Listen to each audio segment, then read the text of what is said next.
ধন্যবাদ দিয়ে রেখা ভৌণীକୁ ধন্যবাদ দিয়ে ସେ ମତେ ଏଇ ସନ୍ଧାନ ଦେଲେ ଯେ ପ୍ରାତଃକାଳେ ପ୍ରାର୍ଥନା ଜଳରେ ଯୋଗ ଦେବା ପାଇଁ ଯଦିଓ ଆମେ ଘରେ କରୁ କିନ୍ତୁ ଷ୍ଟିଲ୍ ଏଟାର ସୁଯୋଗ ଯେ ମିଳିତ ଭାବରେ ପ୍ରଭୁଙ୍କ ନିକଟରେ ସମସ୍ତେ ଧନ୍ୟବାଦ କରିବା, ପ୍ରଭୁଙ୍କର ବାକ୍ୟକୁ ଶୁଣିବା, ପ୍ରଭୁଙ୍କର ଅବକୁ ଶୁଣିବା, that's a great thing। ପ୍ରଭୁଙ୍କୁ ଧନ୍ୟବାଦ ଦିଏ। ଏନିୱେ ମୋର ଗୋଟେ ଅନୁରୋଧ ଯେ ମୋ ପାଖରେ ବେଙ୍ଗୋଲି ବାଇବେଲ ଆଉ ଇଂଲିଶ ବାଇବେଲ ମତେ ଟିକେ ଓଡ଼ିଆରେ ପଢିବାରେ ସାହାଯ୍ୟ କରିବେ, ସେଟା ଟିକେ ମତେ ସାହାଯ୍ୟ କରିବେ। However, ବିଶେଷ ଭାବରେ ଏ ଆର୍ଲି ମର୍ଣ୍ଣିଂ ପ୍ରେୟାର ଗ୍ରୁପ ଯୋଉ ଭାଇ ଭଉଣୀ ମାନେ ମତେ ଯେ ସ୍ୱାଗତ କରି ପ୍ରଭୁଙ୍କୁ ବାକ୍ୟ ପରିଚର୍ଯା କରିବା ପାଇଁ ସୁଯୋଗ ଦେଲେ, ସେଥିପାଇଁ ଆପଣମାନଙ୍କୁ ନମସ୍କାର ଏବଂ ପ୍ରଭୁ ଆପଣଙ୍କୁ ଆଶୀର୍ବାଦ କରନ୍ତୁ। ଆଜି ମୋ ଆପଣମାନଙ୍କ ପାଇଁ ପ୍ରତ୍ୟେକଙ୍କ ପାଇଁ ଯୋଉ ପବିତ୍ର ବାକ୍ୟ ପ୍ରଭୁ ମୋ ଅନ୍ତରେ ପ୍ରାର୍ଥନା ସହିତ ପରିଚର୍ଯା କରିବା ପାଇଁ ସୁଯୋଗ ଦେଇଛନ୍ତି, ତାହା ହେଲା ଆମେ ପାଇପାରିବା ଜିସାୟା ପୁସ୍ତକ ଖୋଲିବା। ଜିସାୟା ପୁସ୍ତକ 60 ଅଧ୍ୟାୟ 2 ପଦ। ଜିସାୟା ପୁସ୍ତକ 60 ଅଧ୍ୟାୟ 2 ପଦ। ଦେଖ, ଅନ୍ଧକାର ପୃଥିବୀକି ଓ ଘୋର ଅନ୍ଧକାର ଗୋଷ୍ଠୀ ବର୍ଗକୁ ଆଚ୍ଛନ୍ନ କରିବ, ମାତ୍ର ତୁମ୍ଭ ଉପରେ ସଦାପ୍ରଭୁ ଉଦିତ ହେବେ ଓ ତାହାଙ୍କର ପ୍ରତାପ ତୁମ୍ଭ ଉପରେ ଦେଖାଯିବ। ଆଚ୍ଛା ମ୍ୟାଡାମ, କେତେ ସମୟ ଆମେ ଏଟା ସେୟାରିଂ କରିବା? 4:30 ରୁ 5 ଯାଏଁ ଅଛି ଆମଙ୍କର ସମୟ। ଓକେ, ଠିକ ଅଛି, fine. I will try my best. Thank you. କାରଣ ଦେଖ, ଅନ୍ଧକାର ପୃଥିବୀକି ଓ ଘୋର ଅନ୍ଧକାର ଗୋଷ୍ଠୀ ବର୍ଗକୁ ଆଚ୍ଛନ୍ନ କରିବ, ମାତ୍ର ତୁମ୍ଭ ଉପରେ ସଦାପ୍ରଭୁ ଉଦିତ ହେବେ ଓ ତାହାଙ୍କର ପ୍ରତାପ ତୁମ୍ଭ ଉପରେ ଦେଖାଯିବ। ଆମେନ୍, ଆମେନ୍, ଆମେନ୍। ସ୍ୱର୍ଗୀୟ ପିତା ପ୍ରଭୁ, ତୁମର এই পবিত্র জীবন্ত জ্ঞানদায়ী জীবনদায়ী পরাক্রমশালী প্রভু এই বাক্য প্রভু মতে এবং মণ্ডলী প্রত্যেকଙ୍କୁ প্রভু কথা কহু এবং হে পবিত্র আত্মা, তুমি নিজে ପରିଚର୍ଯାକାରୀ ପରମେଶ୍ୱର, ପରିଚର୍ଯା ପାଇବା ପାଇଁ ନୁହେଁ, ପରିଚର୍ଯା କରିବା ପାଇଁ ଜଗତକୁ ଆସିଥିଲ। এই সময় ପବିତ୍ର ଆତ୍ମାଙ୍କ ଦ୍ୱାରା ପ୍ରଭୁ ତୁମେ ପରିଚର୍ଯା କର, ଓଷ୍ଠାଧର ଜିହ୍ବାକୁ ସ୍ପର୍ଶ କର ଏବଂ ପ୍ରତ୍ୟେକଙ୍କୁ ତୁମେ କଥା କୁହ। ତ୍ରାଣକର୍ତ୍ତା ଯୀଶୁଙ୍କ ନାମରେ ମାଗୁଅଛୁ, ଆମେନ୍, ଆମେନ୍। ପ୍ରିୟ ଭାଇ ଭଉଣୀ ମାନେ, ମୁଁ ଜଷ୍ଟ ଟିକେ ଭୂମିକା କହିବାକୁ ଚାହେଁ। এই ପୁସ୍ତକଟି, ଜିସାୟା ପୁସ୍ତକଟି ପ୍ରାୟ 680 ରୁ 700 ଖ୍ରୀଷ୍ଟାବ୍ଦ ପୂର୍ବେ এই ପୁସ୍ତକଟି ଲେଖା ହେଇଥିଲା। ସେତେବେଳେ ଏଇଟା ଭବିଷ୍ୟତବାଣୀ ଥିଲା। ଆଉ କୋଉ ସମୟ ନା, ଏଇ ଜିସାୟା ହଉଛନ୍ତି ଆମୋସର ପୁତ୍ର। ଆଉ ସେ 4 ଜଣ ରାଜା, ଉସିୟ, ଯୋଥମ, ଆହସ, ହିଜକିୟ, এই ଯୋଉ ରାଜତ୍ୱ କାଳ ଥିଲା। ଆଉ ସେଇ ସମୟ এই ପୁସ୍ତକଟି ପ୍ରଭୁ ତାଙ୍କର ଅନ୍ତରେ ଲେଖିବା ପାଇଁ ବା ତାଙ୍କୁ ଭବିଷ୍ୟତ ବକ୍ତା ଭାବରେ ତାକୁ ବ୍ୟବହାର କଲେ। ବାଇବେଲ ବିଦ୍ ମାନେ, ଥିଓଲୋଜିକାଲ ସ୍କଲର ମାନେ କହନ୍ତି ଯେ ଜିସାୟା ପୁସ୍ତକଟା 1 ରୁ 39 ଅଧ୍ୟାୟ ପର୍ଯ୍ୟନ୍ତ ସେ ନିଜେ ଲେଖିଛି। 40 ରୁ 66ଟା ପୁସ୍ତକ ଆଉ ଜଣେ କିଏ, କିନ୍ତୁ ବହୁତ କଣ୍ଟ୍ରୋଭର୍ସିଆଲ ଅଛି। ଏନିୱେ, ବଟ୍ ଅଲ୍ଟିମେଟ ଆମେ ଜାଣୁଛୁ ଏଟା ଜିସାୟା ଭାବବାଦୀ। ଆଉ ଏଥିରେ ଦେଖନ୍ତୁ, ବାଇବେଲରେ ଟୋଟାଲ 66ଟା ବହି ଅଛି, କିନ୍ତୁ ଏଥିରେ 66ଟା ଅଧ୍ୟାୟ ଅଛି। ତ ସେଥିପାଇଁ କେହି କହନ୍ତି ଯେ ଏଇଟା ହଉଛି ଗୋଟେ କ୍ଷୁଦ୍ର ମିନି ବାଇବେଲ ବୋଲି କହନ୍ତି। ତ ହାଉଏଭର, ତ ଜିସାୟା ଯେତେବେଳେ ଲେଖିଥିଲେ, ତାର ତିନିଟି ଉଦ୍ଦେଶ୍ୟ ଥିଲା। ଗୋଟେ ଥିଲା ଯେ ତାର ନିଜ ଜାତି ଏବଂ ଅନ୍ୟାନ୍ୟ ଜାତି ଯୋଉ ଚାରିପାର୍ଶ୍ୱରେ ଯୋଉ ସବୁ ଜାତି ମାନେ ଅଛନ୍ତି ବା ନେସନ ମାନେ ଅଛନ୍ତି, ସେମାନେ ପାପରେ ପରିପୂର୍ଣ୍ଣ, ସେମାନେ ପରିତ୍ରାଣର କଥାକୁ ସେମାନେ ବୁଝିପାରୁନାହାନ୍ତି। ଈଶ୍ୱରଙ୍କର ସତ୍ୟତାକୁ ଅନ୍ୟ ଭାବେ କହିପାରିବା, ଆତ୍ମିକ ଅନ୍ଧତା ତାଙ୍କର ଥିଲା, ପାପରେ ଜୀବନ ପରିପୂର୍ଣ୍ଣ ଥିଲା, ସେଇ ବିଷୟକୁ ପରିପ୍ରକାଶ କରୁଥିଲେ ଯେ ସେମାନେ ଯଦି ଆତ୍ମିକ ଭାବରେ ଆଧ୍ୟାତ୍ମିକ ଭାବରେ ଅନ୍ଧ ହେଇକି ରହିବେ ସେମାନେ ଦଣ୍ଡ ପାଇବେ, ସେମାନେ ବିଚାର ସେମାନଙ୍କର ଆସି ପହଞ୍ଚିଯିବ। ତ ଏ ବିଷୟରେ ସେ ମୁହାଁମୁହିଁ ଇସ୍ରାଏଲ ଲୋକମାନଙ୍କୁ ବା ଜିଉସ୍ ଲୋକମାନଙ୍କୁ ଏବଂ ସମସାମୟିକ ଯେତେ ସମସ୍ତ ନେସନ ତାଙ୍କ ପାଖରେ ଥିଲା ସେମାନଙ୍କୁ ସେ କହୁଥିଲେ, ସାବଧାନ କରୁଥିଲେ। ଦ୍ୱିତୀୟ ବିଷୟ କହୁଥିଲେ ଯେ ଯିଶାୟ କହୁଥିଲେ ଯେ ଏଇ ଲୋକମାନେ ଅର୍ଥାତ୍ ଜିଉସ୍ ଲୋକମାନେ ଯଦି ଏଇ ପ୍ରକାର ଅନ୍ଧତାକୁ ଭଲ ପାଇବେ ଆଉ ପ୍ରତିମା ପୂଜାର ପ୍ରତି ଆସକ୍ତ ହେଇକି ରହିବେ, ଏମାନେ ନିଶ୍ଚୟ ନିର୍ବାସିତ ହେବେ ବାବିଲୋନିଆନ ସଭ୍ୟତା ଦ୍ୱାରା ବା ସେଇ ଲୋକମାନଙ୍କ ଦ୍ୱାରା। ବିଭିନ୍ନ ପ୍ରକାର ପରାକ୍ରମଶାଳୀ ଜାତି ମାନଙ୍କ ଦ୍ୱାରା ଏମାନେ ଅତ୍ୟାଚାରିତ ହେବେ, ନିର୍ବାସିତ ହେବେ ଆଉ ଏମାନଙ୍କର ନେକ୍ସଟ ଜେନେରେସନ ଏମାନେ ବହୁତ ହଇରାଣ ହେବେ, କଷ୍ଟ ପାଇବେ। ଏ ବିଷୟରେ ପ୍ରଜାତି ମାନଙ୍କ ଦ୍ୱାରା ଏମାନେ ଲଜ୍ଜିତ ହେବେ, ଅପମାନିତ ହେବେ। କିନ୍ତୁ ଯଦି ଏମାନେ ମସିହକୁ ତାଙ୍କର ମଧ୍ୟ ଦେଇକିରି ଇସ୍ରାଏଲ ମଧ୍ୟ ଦେଇକିରି ଯୋଉ ମସିହ ଆସିବେ ତାଙ୍କୁ ଯଦି ଚିହ୍ନିବେ ବା ଚିହ୍ନି ପାରିବେ ତାହେଲେ ଏମାନଙ୍କର ଉପରେ ପରିତ୍ରାଣ କାର୍ଯ୍ୟ ସାଧନ ହବ, ଏମାନଙ୍କର ଉପରେ ଦୀପ୍ତି ଉଦିତ ହବ, ସଦାପ୍ରଭୁଙ୍କର ଦୀପ୍ତି ଉଦିତ ହବ। ତୃତୀୟ ବିଷୟ କହିଲେ ଯେ ଈଶ୍ୱର ଦାଉଦ ବଂଶର ମଧ୍ୟ ଦେଇକିରି ମସିହକୁ ପଠେଇବେ, ଖାଲି ଯେ ଇସ୍ରାଏଲକୁ ପରିତ୍ରାଣ ଦେବେ ତା ନୁହେଁ, କିନ୍ତୁ ସମସାମୟିକ ଯେତେ ସମସ୍ତ ନେସନ ବା ଜାତି ଅଛନ୍ତି ସେ ସମସ୍ତେ ଯୋଉମାନେ ପ୍ରଭୁ ନାମରେ ଡାକିବେ ସେମାନେ ପରିତ୍ରାଣ ପାଇବେ, ଯୋଉମାନେ ପ୍ରଭୁଙ୍କୁ ଡାକିବେ ସେମାନେ ନିଶ୍ଚୟ ପରିତ୍ରାଣ ପାଇବେ। ସେ ଗ୍ରେଟ୍ ଗସ୍ପେଲ ବା ସୁସମାଚାର ବା ଆଲୋକର କଥା କହିଲେ ଆଉ ସେମାନଙ୍କର ଆଶା ଦେଲେ, ଭରସା ଦେଲେ ଯେ ସେମାନେ ନିଶ୍ଚୟ ରକ୍ଷା ପାଇବେ ଯଦି ସେମାନେ ଆତ୍ମିକ ଅନ୍ଧତାରୁ ସେମାନେ ଫେରି ଆସିବେ ବା ସେମାନେ ଯଦି ଆତ୍ମିକ ଅନ୍ଧତାକୁ ମାନି ନେବେ। କିନ୍ତୁ ବଡ ଦୁଃଖର କଥା ଇସ୍ରାଏଲ ଲୋକମାନେ ସେମାନେ ବାରେ ବାରେ ସେମାନେ ଭୁଲ କଲେ। ଆମେ ଯଦି ଏକ ପଦ ପଢିବା ଦେଖିବା ସେଠି ଉଠ ଦୀପ୍ତିମତୀ ହୁଅ ଇତ୍ୟାଦି ଇତ୍ୟାଦି ଲେଖାଯାଏ। ଉଠ ଦୀପ୍ତିମତୀ ହୁଅ ଲେଖା ଅଛି, କାରଣ ତମ ଉପରେ ଦୀପ୍ତି ଉପସ୍ଥିତ, ସଦାପ୍ରଭୁ ପ୍ରତାପ ତମ ଉପରେ ଉଦିତ ହେଲା। ତାମାନେ ପ୍ରିୟ ମଣ୍ଡଳୀ, ଆଜି ପ୍ରଭୁ ଆମକୁ ଜାଗିବା ପାଇଁ, ଜାଗ୍ରତ କରିବା ପାଇଁ ସେ ଆହ୍ୱାନ ଦଉଛନ୍ତି। ଖ୍ରୀଷ୍ଟିଆନ ଜୀବନରେ ଗୋଟେ ଗୁରୁତ୍ୱପୂର୍ଣ୍ଣ ବିଷୟ ରହିଛି କଣ ଯେ ଖ୍ରୀଷ୍ଟିଆନ ଆଇଦର ସେ ଚାଲିବ ଆଗକୁ ନହେଲେ ପଛକୁ ଫେରିବ।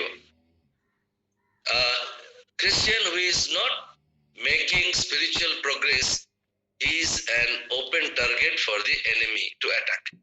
ଖ୍ରୀଷ୍ଟୀୟ ଜୀବନରେ ଆମେ ଯୋଉ ସତ୍ୟତା ଆମେ ପାଇଛୁ ବା ପରିତ୍ରାଣ ସୁସମାଚାର ଆମେ ଯୋଉମାନେ ଶୁଣିଛୁ, ଜାଣିଛୁ, ଗ୍ରହଣ କରିଛୁ ବା ନୂତନ ଜନ୍ମର ଅନୁଭୂତିର ଅଭିଜ୍ଞତା ଯୋଉମାନେ ଆମେ ପାଇଛୁ, ଯଦି ଆମର ଆତ୍ମିକ ଜୀବନରେ ଗ୍ରୋଥ ହଉନି, ଆମର ନିୟମ ହଉଛି ଆମକୁ ଆଗକୁ ବଢିବାକୁ ପଡିବ। ଗୋଟେ ଗଛ ଆମେ ଲଗାଇଲୁ, ଆମେ ପ୍ରତିଦିନ ତାକୁ ସାର ଦଉଛୁ ବା ସମୟ ସମୟରେ ପାଣି ଦଉଛୁ just to grow, ଏବଂ ବୃଦ୍ଧି ପାଇଲା ପରେ ତାର ପତ୍ର ବାହାରିବ, ଫୁଲ ହବ, ଫଳ ହବ and people will enjoy with that। କିନ୍ତୁ ସେଟା ଯଦି ନ ହଉଛି ତାହେଲେ ଇନଡାଇରେକ୍ଟଲି କଣ ହଉଛି, ଅନ୍ୟମାନେ ପ୍ରଜାତି ମାନେ ସେ ଗଛରେ ଆସିକି ବାସା କରିବେ ଆଉ ପତ୍ରକୁ ଖାଇଦେବେ, ନଷ୍ଟ ହେଇଯିବ, ଫଳ ଫଳିବ ନାହିଁ, ସେ ଗଛର ଚେହେରା ବଦଳିଯିବ, ଓପେନ ଆଟାକ ହେଇଯିବ, ଆକ୍ରମଣ କରିବ ପ୍ରଜାତି ଦ୍ୱାରା। ଠିକ ସେଇପରି ଖ୍ରୀଷ୍ଟୀୟ ଜୀବନରେ ଆମେ ଏଠି ଦେଖୁଛୁ ଆମକୁ ଯିଶାୟ ଭାବବାଦୀଙ୍କ ଦ୍ୱାରା ୱେକ୍ ଅପ୍ କଲ୍ ସେମାନଙ୍କ ପାଇଁ ଭବିଷ୍ୟତବାଣୀ ଥିଲା, କିନ୍ତୁ ଆଜି ଏଟା ଭବିଷ୍ୟତବାଣୀ ନୁହେଁ। କୋଉମାନଙ୍କର ଉପରେ ପ୍ରଭୁଙ୍କର ଆଲୋକ ଉଦିତ ହବ, ଯୋଉମାନେ ତାଙ୍କର ପରିତ୍ରାଣ କାର୍ଯ୍ୟକୁ ସାଧନ କରିଛନ୍ତି and those who are really interested to grow ଆତ୍ମିକ ଚର୍ଚ୍ଚା, ଆଧ୍ୟାତ୍ମିକ ଚର୍ଚ୍ଚା। ପ୍ରାଣିକ ମନୁଷ୍ୟ ପ୍ରଭୁ ଆମକୁ ଯେତେବେଳେ ଫୁ ଦେଲେ, ଗଢିଲେ ତାଙ୍କର ଏଇ ଧୂଳିରୁ, ଏଇ ପୃଥିବୀ ଧୂଳିରୁ ନେଇକିରି, ଆଉ ତାପରେ ସେ ତାର ଇମେଜ ଅର୍ଥାତ ତାର ଚରିତ୍ର, ତାର ଗୁଣାବଳୀରେ ଗଢିକିରି ସେ ଚୁପଚାପ ଶୋଇକି ରଖିଲେ ନାହିଁ। ପ୍ରଭୁ ଚାହିଁଲେ ଏଇ ଲୋକଟା ବଢୁ ବୋଲିକିରି, ସୋ ଦ୍ୟାଟ ସେଥିପାଇଁ ଫୁ ଦେଲେ, ଫୁ ହଉଛି ବ୍ରେଥ, ଫୁ ହଉଛି ବ୍ରେଥ। ୟାୱେ, ଆମେ ଯେତେବେଳେ ନିଶ୍ୱାସ ନଉଛି, ଆପଣ ଟ୍ରାଏ କରୁ ଦେଖିବେ, ନଉଛି ଆସୁଛି, ବ୍ରେଥ ହଉଛି ୱେ। ତ ଆମେ ଈଶ୍ୱରଙ୍କର ପବିତ୍ର ବାକ୍ୟକୁ, ପବିତ୍ରତାକୁ ବା ଈଶ୍ୱରଙ୍କର ବ୍ରେଥକୁ ଆମେ ୟାୱେ ଅର୍ଥାତ୍ ସଦା, ତାର ମାନେ ଏ ପ୍ରାଣରେ ବଞ୍ଚୁ, ନଟ୍ ଏଜ ଏ ପ୍ରାଣୀ ମନୁଷ୍ୟ। ଆତ୍ମା ଦେଲେ, ପ୍ରାଣ ଦେଲେ, ଦେହ ଦେଲେ, କିନ୍ତୁ ଦେହକୁ ଆମେ ଅଲଗା କରିବା, ପ୍ରାଣ ଏବଂ ଆତ୍ମାକୁ କେବେ ଆମେ ଅଲଗା କରିପାରିବା ନାହିଁ। ପ୍ରାଣ ଏବଂ ଆତ୍ମା ମଧ୍ୟରେ ଆବେଗ, ଇଚ୍ଛା, ତାପରେ ମାନେ ହୃଦୟ, ମନ ସବୁ ଲୁଚିକିରି ଅଛି। ତ ଏଇ ପ୍ରାଣିକ ଆତ୍ମା ଯେତେବେଳେ ପବିତ୍ର ଆତ୍ମା ସହିତ, ପରମାତ୍ମାଙ୍କ ସହିତ ସେ ମିଳିତ ହବ, ଆଉ ସେତେବେଳେ ସେ ଆତ୍ମିକ ମନା ହବ। ଆଉ ପ୍ରଭୁ ଚାହାନ୍ତି ତାଙ୍କ ଲୋକମାନେ ଆତ୍ମିକ ମନା ହୁଅନ୍ତୁ। ଆଜି ହଜାର ହଜାର ବର୍ଷ ତଳେ, 700 ବର୍ଷ, 680 700 ବର୍ଷ ଯେତେବେଳେ ଯିଶା ଏଇ ଭାବବାଣୀ କରିଥିଲେ, ସେମାନଙ୍କ ପାଇଁ ଏଟା ଭବିଷ୍ୟତବାଣୀ ଥିଲା। କିନ୍ତୁ ପ୍ରିୟ ମଣ୍ଡଳୀ, ପ୍ରିୟ ଭାଇ ମାନେ, ଆଜି ଆମମାନଙ୍କ ପାଇଁ ୱେକ୍ ଅପ୍ କଲ୍, ଆମମାନଙ୍କ ପାଇଁ ଏଟା ଭବିଷ୍ୟତବାଣୀ ନୁହେଁ। ଆଜି ପୃଥିବୀକୁ ଆଚ୍ଛନ୍ନ କରୁଛି କି ଅନ୍ଧକାର। ଅନ୍ଧକାର ହଉଛି ଆତ୍ମିକ ଖ୍ରୀଷ୍ଟୀୟ ବିଶ୍ୱାସୀ ଜୀବନର ଆତ୍ମିକ ଅନ୍ଧକାର। ଜାଗତିକ ଅନ୍ଧକାର ତ କେତେ ପ୍ରକାର ଅଛି। ଅନ୍ଧକାର stand for the sin। ତ ଆଜି ଆତ୍ମିକ ଅନ୍ଧକାର ସେଟା ସେତେବେଳେ ଭବିଷ୍ୟତବାଣୀ ଥିଲା, କିନ୍ତୁ ଆଜି ଏଟା ଭବିଷ୍ୟତର ବିଷୟ ନୁହେଁ। ଆଜି ଆମେ ଦେଖିବାକୁ ପାଉଛୁ ଯେ ଆମ ଲୋକମାନେ ଏଇ ଭବିଷ୍ୟତବାଣୀ ଯଦିଓ ହଜାର ହଜାର ବର୍ଷ ତଳେ ହେଇଥିଲା, ଆଜି ସେଟା ପୂର୍ଣ୍ଣ ହେଉ।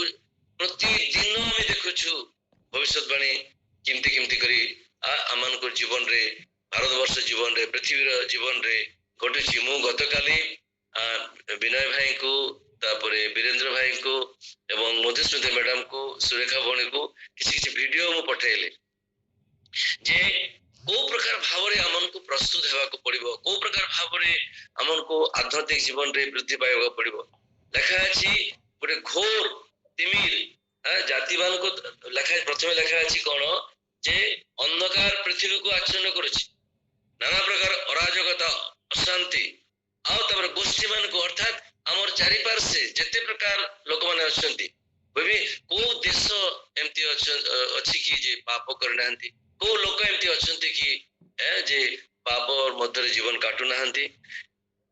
ଏଇପରି ଭାବରେ ଘୋର ତିମିର। ମୋର ମନେ ପଡେ ଯେତେବେଳେ ଗ୍ରାହାମ ଷ୍ଟେନକୁ ହତ୍ୟା କରାହେଲା, ପୋଡେଇ ଦିଆଗଲା, ଅଗଷ୍ଟ 27 ନା 28 ତାରିଖରେ ମୁଁ ଜୟଦେବ ବିହାରରେ ଥିଲି। ହଠାତ୍ 4ଟା ବେଳେ 5ଟା ବେଳେ, 4ଟା 5ଟା ବେଳେ ତ ନା ଆଉ ତାର ଆଗରୁ ବୋଧ ହୁଏ, ହଠାତ୍ ମେଘ ପ୍ରଥମେ ଗୋଟେ ଲାଲ ବର୍ଣ୍ଣ ହେଲା, ତାପରେ ସାଙ୍ଗେ ସାଙ୍ଗେ ୱିଦିନ କେତେ ମିନିଟ ଭିତରେ ଅନ୍ଧକାର, ଏମିତି ଅନ୍ଧକାର ହେଲା। ମୋର ମନେ ଅଛି କରୁଣାକର ଦିଗାଲ, ଆମର ବୋର୍ଡ ମେମ୍ବର, କହିଲେ ଭାଇ ଟିକେ ଘରକୁ ଯିବା ଆଉ ଘର ଦେଖିବା ପାଇଁ। ମୁଁ କହିଲି ଭାଇ ଏତେ ଜୋର ବର୍ଷା ହଉଛି କେମିତି କରି ଯିବା। ବହୁତ କାନ୍ଦିଲେ। ଯେତେବେଳେ ମୋ ଘର, ଆମେ ଗୋଟେ ବଡ ଘରେ ରହୁଥିଲୁ, ଆମର ମଣ୍ଡଳୀ ଲୋକମାନେ ପ୍ରାୟ 80 ଜଣ ଲୋକମାନେ ଆମ ଘରେ ଆସିକିରି ରହିଲେ। ଯେତେବେଳେ ସେ କାନ୍ଦିଲା, ଆମେ ବାହାରିଲୁ, ହେଲମେଟ 2ଟା ପିନ୍ଧିଲୁ, ଯେମିତି କଣ୍ଟା ପେରେକ ଯେମିତି ଦେହରେ ଫୁଡି ହୁଏ ସେମିତି ଫୁଡି ହେଲା। ଏତେ ପାଣିର ତେଜ, ଆଉ ପରସ୍ପରକୁ ଦେଖି ପାରିଲୁନୁ, ସେ ବିଛିଡି ହେଇଗଲା କେମିତି ଗୋଟେ ପବନରେ। ତାପରେ ଖୋଜିଲୁ କିଏ କୁଆଡେ, ଆମେ ଜାଣି ପାରିଲୁନୁ। ହଠାତ୍ ଗୋଟେ ଟ୍ରକ୍ ଅପୋଜିଟ ସାଇଡ ରୁ ଆସୁଛି, ଆଉ ତାର ଲାଇଟ ରେ ଆମେ ପରସ୍ପରକୁ ଆଉ ଥରେ ଯୋଡିଲୁ। ଚିନ୍ତା କରନ୍ତୁ, ତିମିର ଅନ୍ଧକାରର ଅର୍ଥ, ତିମିର ଗଭୀର ଅନ୍ଧକାର, କେହି କାହାକୁ ଦେଖିପାରିବ ନାହିଁ, ଏ ପ୍ରକାର ପରିସ୍ଥିତି ହେଲା। আর সেই প্রকার আজ জগତରେ পাপ দুর্নীতি আজ ভরি যাইছি। এপরিকি বালক প্রচারক ମାନଙ୍କର ଜୀବନରେ, ବଡ ବଡ ଲିଡର ମାନଙ୍କର ଜୀବନରେ, ଯୋଉମାନେ ସୋ କଲ ଆମେ ଆତ୍ମିକ ଜୀବନରେ ବିଭିନ୍ନ ପ୍ରକାର ଏକ୍ସରସାଇଜ କରୁଛୁ ବୋଲି କହୁଛୁ, ସାଧାରଣ ବିଶ୍ୱାସର କଥା ତ ଛାଡନ୍ତୁ। ଆଜି ଏତେ ଜୋର ଦ୍ରୁତ ଗତିରେ ମାନବ ଜୀବନରେ ବଢି ବଢି ଚାଲିଛି ଦୁର୍ନୀତି, ବ୍ୟାଖ୍ୟା କରାଯାଇ ପାରିବ ନାହିଁ, ଭାଷାରେ ବ୍ୟାଖ୍ୟା କରାଯାଇ ପାରିବ ନାହିଁ। ଶାନ୍ତି ତ ଦୂରର କଥା, ଶାନ୍ତି ତ ହଜି ଯାଇଛି, ନୀତିବାଣୀ ତ ହଜି ଯାଇଛି, ଅଦୃଶ୍ୟ, ଖୋଜିଲେ ବି ଖୋଜି ମିଳିବାକୁ ପାଇବ ନାହିଁ। କିନ୍ତୁ ରକ୍ତପାତ, ନିଷ୍ଠୁରତା ଅଦମ୍ୟ ଚାଲିଛି, ଏତେ ଜୋର ବ୍ୟାପି ଯାଉଛି। ସାଇଣ୍ଟିଷ୍ଟ ମାନେ, ବିଭିନ୍ନ ପଲିଟିକାଲ ଲିଡର୍ସ ମାନେ ମନା କରୁଛନ୍ତି କୁମ୍ଭ ମେଳା ଆସୁ ନାହିଁ। ସେଠିକାର ଇନହେବିଟେଣ୍ଟ ଲୋକମାନେ କହୁଛନ୍ତି ଆମେ ଏକଦମ ଅତୃଷ୍ଟ ହେଇଗଲୁ, ପ୍ଲିଜ ଡୋଣ୍ଟ ମୁଭ, ଆଶା ବନ୍ଦ କରିଦିଅ। ସେଠିକାର ପାଣି ଗାଧୋଇବା ପାଇଁ ପ୍ରଯୁଜ୍ୟ ନୁହେଁ, ବିଭିନ୍ନ ପ୍ରକାର ବ୍ୟାକ୍ଟେରିଆରେ ପରିପୂର୍ଣ୍ଣ। ବା ଷ୍ଟିଲ୍ ସୋ ପିପୁଲ ଆର୍ ସୋ କ୍ରେଜି ସେଠି ଯାଇକିରି ଗାଧୋଇବା ପାଇଁ, କାରଣ ସେମାନେ ମୁକ୍ତି ହେଇଯିବ। କୋଉ ପ୍ରକାର ଭାବରେ ଆଜି ଶୈତାନ ଅନ୍ଧକାରରେ ଆଜି ଏଇ ପ୍ରକାର ଜୀବନ ଗୁଡାକୁ ଆକ୍ରମଣ କରୁଛନ୍ତି, କୋଉ ପ୍ରକାର ନିଷ୍ଠୁରତା ସ୍ୱୈରାଚାର ଆଜି ସେମାନଙ୍କର ହୃଦୟରେ ପଶି ଯାଇଛି। ପ୍ରକୃତରେ ମନୁଷ୍ୟର ଆନ୍ତରିକତା ବା ମନୁଷ୍ୟର ସତତା ଉଡି ଯାଇଛି। ଆଉ ଏମିତି ପ୍ରକାର ଭାବରେ ରାଜନୈତିକ ଶକ୍ତି ପ୍ରଭାବ ବିସ୍ତାର କରୁଛି, ଭୟରେ ପ୍ରାଣ ଉଡିଗଲା ଭଳିଆ ହଉଛି। ଈଶ୍ୱରଙ୍କର ବିଶ୍ୱାସ, ଯୋଉମାନଙ୍କର ଈଶ୍ୱରଙ୍କ ପ୍ରତି ବିଶ୍ୱାସ ଅଛି, ଯୋଉମାନଙ୍କର ଈଶ୍ୱରଙ୍କ ପ୍ରତି ଆଗ୍ରହ ଅଛି, ଈଶ୍ୱରଙ୍କର ନିମନ୍ତେ ବଞ୍ଚିବା ପାଇଁ ସେମାନଙ୍କର ତଣ୍ଟିକୁ ଚିପି ଦିଆଯାଉଛି। ଏମିତି ପରିସ୍ଥିତି କରାଯାଉଛି ଯେ ସେମାନେ ଶ୍ୱାସରୁଦ୍ଧ ହେଇତ ଯାଉଛନ୍ତି, ଆଉ ସେମାନଙ୍କୁ ଇନଡାଇରେକ୍ଟଲି ଡାଇରେକ୍ଟଲି ହତ୍ୟା କରାଯାଉଛି। ଆତ୍ମିକ ଭାବରେ ନାସ୍ତିକତା, ଧାର୍ମିକହୀନତା ଏବଂ ନାନା ପ୍ରକାର କ୍ଷମତା ଲିପ୍ସୁ ଜାତି ମାନଙ୍କର ମଧ୍ୟରେ, ନେତା ମାନଙ୍କର ମଧ୍ୟରେ ବିସ୍ତାରିତ ହେଇ ଚାଲିଛି ଚାଲିଛି ଚାଲିଛି। ବଡ ନ୍ୟାୟ ଏବଂ ସତ୍ୟତା ବାରେ ବାରେ ହୁଚଟ ଖାଉଛି, ହଜି ଯାଉଛି। ଏଇ ପ୍ରକାର ପରିସ୍ଥିତି, ନ୍ୟାୟ ଏବଂ ସତ୍ୟତା କୌଣସି ପ୍ରକାର ଭାବରେ ଦେଖାଯାଉନି। ପ୍ରତ୍ୟେକ ନାଗରିକ ମାନେ ଆଜି ସେମାନଙ୍କର ଭବିଷ୍ୟତକୁ ନେଇକରି ଚିନ୍ତା କରୁଛନ୍ତି, କୁଆଡେ ଯିବି, କଣ କରିବି, କୋଉ ପଟେ କୋଉ ହେବି, ଏପଟେ ନା ସେପଟେ, ଏଇଟା ଠିକ ନା ସେଟା ଠିକ। আর মনে ରଖିବା ଦରକାର ଆମ ମାନଙ୍କର ଭବିଷ୍ୟତ ଯଦିଓ ପ୍ରଭୁଙ୍କର ହସ୍ତରେ ରହିଛି, ଦ୍ୟାଟ୍ସ ଟ୍ରୁ, କିନ୍ତୁ ଜଗତର ଅଧିପତି ଅନ୍ଧକାର ଶକ୍ତି ରାଜତ୍ୱ କରୁଛି। ମନୁଷ୍ୟର, ପ୍ରଜାମାନଙ୍କର, ଦେଶର ଭବିଷ୍ୟତ ରାଜନୈତିକ ନେତା ମାନଙ୍କର ସାଙ୍ଗେ ଜଡିତ ରହିଛି। କାହିଁକି ନା ସେମାନେ ଯୋଉ ପ୍ରକାର ନୀତି ଆଇନ କାନୁନ ପ୍ରଣୟନ କରୁଛନ୍ତି ତାହା ଆପଣ ଏବଂ ମୁଁ ମାନିବା ପାଇଁ ବାଧ୍ୟ କରୁଛନ୍ତି, ସିଭିଲ ରୁଲସ ଆଣ୍ଡ ରେଗୁଲେସନ। ତ ଈଶ୍ୱରଙ୍କ ବାକ୍ୟରେ ଲେଖା ଅଛି ହିତୋପଦେଶରେ 29 ପଦରେ, ଧାର୍ମିକ ଲୋକମାନେ ବୃଦ୍ଧି ପାଇଲେ ପ୍ରଜାମାନେ ଆନନ୍ଦ କରିବେ, କିନ୍ତୁ ଯଦି ଦୁଷ୍ଟ ଲୋକ କର୍ତ୍ତୃତ୍ୱ ପାଏ ପ୍ରଜାମାନେ କାନ୍ଦିବେ, ଆର୍ତ୍ତସ୍ୱର କରିବେ। ତ ସେଥିପାଇଁ ଯେକୌଣସି ମନୁଷ୍ୟର ଚରିତ୍ର ଗଠନର ଈଶ୍ୱରଙ୍କର ବାକ୍ୟ ଏକାନ୍ତ ମୂଲ୍ୟବାନ, ପ୍ରয়োଜନ। ଈଶ୍ୱରଙ୍କର ଆଦର୍ଶ ନିତାନ୍ତ ପ୍ରୟୋଜନ, କିନ୍ତୁ ଏଠି ହେଉଛି ଦେଶର ରାଜନେତା ମାନଙ୍କର ନୈତିକତାର, ରାଜନୀତିର ଆଦର୍ଶକୁ ଲୋକ ଅବଲମ୍ବନ କରୁଛନ୍ତି। ସେମାନେ କୋଉ ପ୍ରକାର ଭାବରେ ତାଙ୍କର ଗୁଣ ବୃଦ୍ଧି ପାଇବ, କୋଉ ପ୍ରକାର ଭାବରେ ସତତା ବୃଦ୍ଧି ପାଇବ, କୋଉ ପ୍ରକାର ଭାବରେ ସେମାନେ ନୀତି ଆଇନ ପ୍ରଣୟନ କରିବ। ତ ଈଶ୍ୱରଙ୍କ ମନୁଷ୍ୟର ଚରିତ୍ର ସେତେବେଳେ ଠିକ ହବ ଯେତେବେଳେ ଈଶ୍ୱରୀୟ ପବିତ୍ର ବାକ୍ୟକୁ ସେମାନେ ସମ୍ମାନ କରିବେ, ଆତ୍ମିକ ଚର୍ଚ୍ଚାରେ ସେମାନେ ବୃଦ୍ଧି ପାଇବେ, ଆଧ୍ୟାତ୍ମିକ ଚର୍ଚ୍ଚାରେ ରହିବେ, ତବେ ସେମାନେ ନିଶ୍ଚୟ ସେମାନଙ୍କର ଜୀବନକୁ ଗଠନ କରିପାରିବ। କିନ୍ତୁ ଈଶ୍ୱରୀୟ ଗୁଣାବଳୀ ଅର୍ଥାତ୍ ଈଶ୍ୱରଙ୍କର ପ୍ରେମ, ନ୍ୟାୟପରାୟଣତା, ଧୈର୍ଯ୍ୟ, ପବିତ୍ରତା, ଏ ସମସ୍ତ ମନୁଷ୍ୟ ଜୀବନରେ ରାଜତ୍ୱ କରିବା ପରିବର୍ତ୍ତରେ ଆଉ କଣ ହେଲା, ଅରାଜକତା, ସ୍ୱାର୍ଥପରତା, ନୀତିହୀନତା ଏ ସମସ୍ତ ରାଜତ୍ୱ କରୁଛି। ଈଶ୍ୱରଙ୍କର ଭୟ ମନୁଷ୍ୟ ଜୀବନରେ ନାହିଁ ଆଦୌ। ଯୋଉ ଭୟ କି ସତ୍ ଜ୍ଞାନକୁ ଆଣିବ, ଯୋଉ ଜ୍ଞାନ କି ମନ୍ଦତାକୁ ଘୃଣା କରିବାକୁ ଶିଖେଇବ, ସେଟା ନାହିଁ, ସେ କଥା ନାହିଁ। କିନ୍ତୁ ମନୁଷ୍ୟ ଚାହିଁଲେ ମଧ୍ୟ ଏଇ ପ୍ରକାର ପରିସ୍ଥିତିରେ ବା ଏଇ ପ୍ରକାର ଅବସ୍ଥାରେ ସେ ପବିତ୍ର ଜୀବନ ଯାପନ କରିବାକୁ ସକ୍ଷମ ହେଇପାରୁନାହିଁ, ବଡ କଷ୍ଟ। আর চরিত্র গঠন নিমন্তে ঈশ্বরଙ୍କର ଉପରେ ବିଶ୍ୱାସ ରଖିବା ଏବଂ ତାର ପ୍ରତିଟି ବାକ୍ୟକୁ ପାଳନ କରିବା, ଶିଖିବା ନିତାନ୍ତ ଆବଶ୍ୟକ। ଏହି ଏକ ଶକ୍ତିଶାଳୀ ଉପାଦାନ, ଆତ୍ମାଙ୍କର ଉତ୍ତମ ଖାଦ୍ୟ, ଆତ୍ମାଙ୍କର ଉତ୍ତମ ବିଷୟ। କିନ୍ତୁ ବଡ ଦୁଃଖର କଥା, ଆଜି ଅନେକ ଲୋକମାନେ ଏଇ ପ୍ରକାର ପରିସ୍ଥିତି ସବୁ ସୃଷ୍ଟି କରୁଛନ୍ତି, ନାସ୍ତିକତା କଥା କହୁଛନ୍ତି। ଈଶ୍ୱରଙ୍କର ଉପରେ ଯେମିତି ଲୋକର ବିଶ୍ୱାସ ହଜିଯିବ, ଆର୍ ପାପ ସମ୍ବନ୍ଧରେ ଲୋକମାନଙ୍କର ଚେତନା ନାହିଁ, ଜ୍ଞାନ ଥିଲେ ମଧ୍ୟ ଶୟତାନ ବା ଅନ୍ଧକାର ଶକ୍ତି ସେମାନଙ୍କୁ ଜଡ଼ କରିଦେଇଛି। ସେମାନେ ଜ୍ଞାନହୀନ ହଉଛନ୍ତି। ନୈତିକତାର କୌଣସି ପ୍ରକାର ବିଷୟ ନାହିଁ, ଯାହା ଫଳରେ ଲୋକମାନେ ଚାହୁଁଛନ୍ତି ତାଙ୍କ ନିଜ ସ୍ୱାର୍ଥକୁ ପୂରଣ କରିବା ପାଇଁ ଏବଂ এই সমস্ତ নীতি ଗୁଡାକୁ ନେଇକିରି, ମାନସିକ ନୀତି ଗୁଡାକୁ ନେଇକିରି ସେମାନେ ଖୁସି ହେବାକୁ ଚାହୁଁଛନ୍ତି। ଆଉ ସେମାନେ ବିଭିନ୍ନ ପ୍ରକାର ଭାବରେ ଈଶ୍ୱରଙ୍କର ସତ୍ୟତାକୁ ନେଇ ତର୍କ ବିତର୍କ କରୁଛନ୍ତି, ଯୁକ୍ତି କରୁଛନ୍ତି। ଆଉ ସେମାନେ ମନେ ମନେ ଭାବୁଛନ୍ତି ଯେ ସେମାନେ ଯୋଉଟା କରୁଛନ୍ତି ସେଇଟା ହଉଛି ଠିକ। ଆଉ ଯୋଉମାନେ ସତ୍ୟ ଈଶ୍ୱରଙ୍କର ଆରାଧନା ଉପାସନା କରୁଛନ୍ତି ସେମାନଙ୍କୁ ମୂଢ ବୋଲି କହୁଛନ୍ତି, ଈଶ୍ୱର ନାହିଁ ବୋଲି କହୁଛନ୍ତି। এই ପ୍ରକାର ଭାବରେ ସେମାନେ ସେମାନଙ୍କର ଜୀବନରେ ବା ଏଇ ଜଗତରେ ନଷ୍ଟ ଏବଂ ଘୃଣା କର୍ମ ସେମାନେ କରୁଛନ୍ତି। ଆଉ ସେମାନେ ମନେ ମନେ କହୁଛନ୍ତି ଯେ ସେମାନେ ହେଉଛନ୍ତି ବୁଦ୍ଧିମାନ ଏବଂ ଜ୍ଞାନୀ ଲୋକମାନେ। ଆଉ ସେଥିପାଇଁ ଆମେ ଦେଖିବାକୁ ପାଉଛୁ ଯେ ସମଗ୍ର ଜାତି ଏବଂ ସମଗ୍ର ଦେଶ ମଧ୍ୟରେ ଈଶ୍ୱର ବିହୀନତାର ସ୍ରୋତ, ଈଶ୍ୱରଙ୍କ ବିରୁଦ୍ଧରେ ସ୍ରୋତ ସମୁଦ୍ର ଭଳିଆ ଛୁଟି ଚାଲିଛି, ଦୌଡ଼ି ଚାଲିଛି। আর ଈଶ୍ୱରଙ୍କର ସନ୍ତାନ ମାନେ ତାର ପ୍ରତିକୂଳ ଅବସ୍ଥାରେ ଛିଡା ହେଇଛନ୍ତି। ସେମାନେ এই ପ୍ରକାର ପରିସ୍ଥିତି ମଧ୍ୟ ପଡି ଯାଇଛନ୍ତି ବା ଆମେ ପଢିଛୁ ଯେ ବର୍ତ୍ତମାନ ଆମେ ପ୍ରାର୍ଥନା, ଉପାସନା ଏବଂ ପ୍ରଭୁଙ୍କର ପବିତ୍ର ବାକ୍ୟ ଛଡା ଯଦିଓ ଆମମାନଙ୍କର କୌଣସି ଉପାୟ ନାହିଁ, ବଟ୍ ଷ୍ଟିଲ୍ ଆତ୍ମିକ ଜୀବନରେ ଆମେ ଦେଖିବାକୁ ପାଉଛୁ ଅନ୍ଧକାରର କେତେ ପ୍ରଖରତା, ଅନ୍ଧକାରର ଆଣ୍ଟି ଖ୍ରାଇଷ୍ଟର କେତେ ପ୍ରକାର ଯୋଜନା ମନୁଷ୍ୟ ଜୀବନରେ ମାଡ଼ି ଆସୁଛି। ଏବଂ ଆମେ ଦେଖିବାକୁ ପାଉଛୁ ଈଶ୍ୱର ଯଦିଓ ମନୁଷ୍ୟକୁ ସ୍ୱାଧୀନତା ଦେଇଛନ୍ତି, ଭଲ ମନ୍ଦର ଜ୍ଞାନ ଦେଇଛନ୍ତି, କିନ୍ତୁ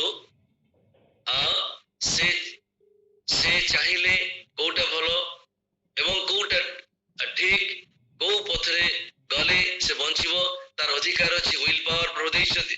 ବଟ୍ ଷ୍ଟିଲ୍ ଆଜି ଅନେକ ବିଶ୍ୱାସୀ ମାନେ ପରିସ୍ଥିତିର ଦାସ ହଉଛନ୍ତି। ଆଜି ଅନେକ ବିଶ୍ୱାସୀ ମାନେ ଆମେ ଦେଖିବାକୁ ପାଉଛୁ ସେ ଜାଣୁଛନ୍ତି ଏଇଟା ସତ୍ୟ, ସେ ଜାଣୁଛନ୍ତି ପରିତ୍ରାଣର ଜ୍ଞାନ, ସେ ଜାଣୁଛନ୍ତି ଈଶ୍ୱରଙ୍କର ମହିମା, ସେ ଜାଣୁଛନ୍ତି ଈଶ୍ୱରଙ୍କର ଶକ୍ତି, ପ୍ରାର୍ଥନାର ଶକ୍ତି, କିନ୍ତୁ ସରାଉଣ୍ଡିଙ୍ଗସ୍ ଜାତି ବା ସରାଉଣ୍ଡିଙ୍ଗ ସମସ୍ତ ପରିସ୍ଥିତି, ଟ୍ରାଡିସନ ଆଉ ତାଙ୍କୁ ଡରଉଛି। ଯାହା ଫଳରେ ଆମେ ଦେଖିବାକୁ ପାଉଛୁ ଯେ ସେମାନେ ଆଗକୁ ଯିବା ପରିବର୍ତ୍ତରେ ସେମାନେ ପଛକୁ ଯାଉଛନ୍ତି, ବ୍ୟାକସ୍ଲାଇଡିଂ ଜୀବନ। ଏବଂ ଯାହା ଫଳରେ କି ଅନେକ ଲୋକମାନେ ବିଭିନ୍ନ ପ୍ରକାର ରୋଗର, ସମସ୍ୟାର, ବିଭିନ୍ନ ପ୍ରକାର ବାଧାର ସମ୍ମୁଖୀନ ହଉଛନ୍ତି। କାରଣ ସେମାନେ ପ୍ରକୃତ ଭାବରେ ପରିତ୍ରାଣର ଯେ ଆନନ୍ଦ, ବିଶୁଦ୍ଧ ଅନ୍ତଃକରଣର ଯେ ଆନନ୍ଦ, ପବିତ୍ର ଆତ୍ମାଙ୍କର ଯେ ଶକ୍ତି ସେମାନଙ୍କର ଜୀବନରେ ବୃଦ୍ଧି ପାଇପାରୁନାହିଁ ବା ସେମାନଙ୍କର ଜୀବନରେ ସ୍ଥାନ ପାଇପାରୁନାହିଁ। ତାର କାରଣ ହଉଛି କାହିଁକି ନା ପରିତ୍ରାଣର ପ୍ରକୃତ ନିଶ୍ଚୟତାର ଜ୍ଞାନ ବହୁତ କମ୍, ଆଧ୍ୟାତ୍ମିକ ଚର୍ଚ୍ଚାର ଅଭାବ।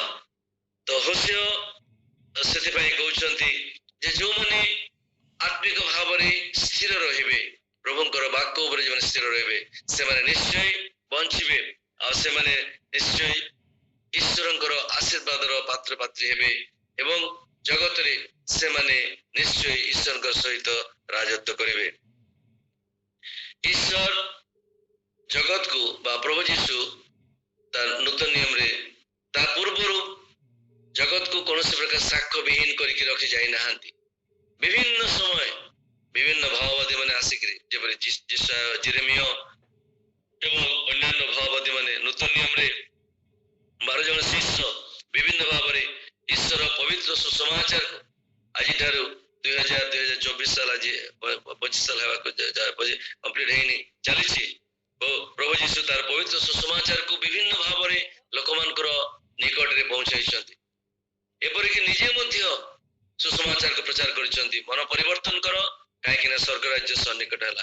ଈଶ୍ୱରଙ୍କର ପବିତ୍ର ସୁସମାଚାରକୁ ପ୍ରତ୍ୟେକଙ୍କ ନିକଟରେ ସେ ପ୍ରକାଶ କରିଛନ୍ତି, କିନ୍ତୁ ଆମେ ଦେଖୁଛୁ କଣ, ଈଶ୍ୱରଙ୍କ ସତ୍ୟତାକୁ ପ୍ରତିରୋଧ କରିବା ପାଇଁ